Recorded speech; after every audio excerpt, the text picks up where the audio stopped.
السلام علیکم میرے دوستو، آج میں آپ لوگوں کو وقت کے مشہور ولی بزرگ جنید بغدادی کا واقعہ سناؤں گا کہ جنید بغدادی جو اللہ والے بننے سے پہلے، بزرگ بننے سے پہلے ایک مشہور پہلوان تھے۔ یہ وہ بادشاہ کے خاص آدمیوں میں سے تھے اور خاص کر بادشاہ کے لیے کشتی لڑا کرتے تھے۔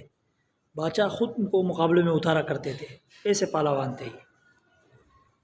ایک مرتبہ ایک سید جو پیغمبر صلی اللہ علیہ وسلم کی بیٹی کے اولاد میں سے تھا، سید خاندان سے تھا، وہ بیچارہ بہت غریب تھا، کھانے پینے کے لیے اس کے پاس کچھ نہیں تھا۔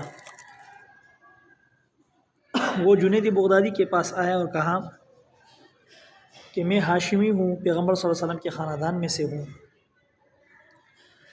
آپ ایسا کرو کہ آج جب کشتی ہو یا کل جب کشتی ہو تو آپ ہار جاؤ، مجھ سے ہار مان لو آپ، تو جو انعام مجھے مل جائے گا اس سے میرے روزگار بنے گا، کھانے پینے کا انتظام ہو جائے گا۔ میرے گھر میں کئی دن سے فاقے چل رہے ہیں، وہ فاقے ختم ہو جائیں گے۔ تو جنید بغدادی نے کہا ٹھیک ہے۔ اس کا دل نرم ہو گیا اور دل میں سوچا کہ میں پیغمبر صلی اللہ علیہ وسلم کے اس خاندان کے اس آدمی کو آج میں عزت دوں گا اور خود ذلت برداشت کروں گا۔ جب مقابلے کا دن آیا، لوگوں کا ہجوم ہے، سینکڑوں لوگ بیٹھے ہوئے، بادشاہ بھی تخت پر بیٹھا ہوا ہے، مقابلہ ہے۔ جنید بغدادی میدان میں اترے، کہا کون ہے جو میرے ساتھ مقابلہ کرے؟ دوسری طرف سے وہ سید زادہ، وہ شخص میدان میں اترا جو بہت کمزور ہے بھوک کی وجہ سے۔ لوگوں نے بولا یہ کس طرح مقابلہ کرے گا، یہ تو کمزور ہے، یہ جنید بغدادی وقت کے جو مشہور پہلوان ہے اس سے مقابلہ کرے گا۔ مگر جب مقابلہ ہوا، لوگوں نے دیکھا وہ مشہور پہلوان نیچے گرا ہوا ہے اور وہ سید زادہ پیغمبر صلی اللہ علیہ وسلم کے اولاد میں سے جو تھا وہ اس کے سینے پر بیٹھا ہوا ہے۔ جنید بغدادی نے یہاں ہار مان لی، اپنے آپ کو قصداً ہرایا تاکہ اس پیغمبر صلی اللہ علیہ وسلم کے خاندان کا جو نوجوان ہے، جو شخص ہے، اس کی مدد ہو سکے اور اس کو عزت مل سکے۔ بادشاہ حیران ہوا کہ اس کمزور آدمی نے کس طرح میرے مضبوط پہلوان کو گرائے۔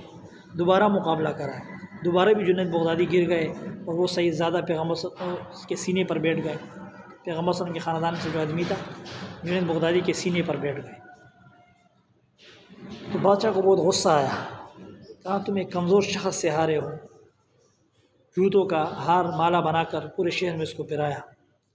رات کو جنید بغدادی نے خواب دیکھا، پیغمبر صلی اللہ علیہ وسلم نے ان سے کہا کہ تم نے میری عزت کے لیے، میرے خاندان کی عزت و وقار کے لیے اپنی عزت کو خاک میں ملایا، اپنے وقار کو خاک میں ملایا اور میرے خاندان کے ایک شخص، ایک فرد کی خاطر اپنے آپ کو ہرایا، مگر اللہ رب العالمین تمہارے نام کو قیامت تک انسانوں میں زندہ رکھیں گے اور تمہارا نام عام ہوگا۔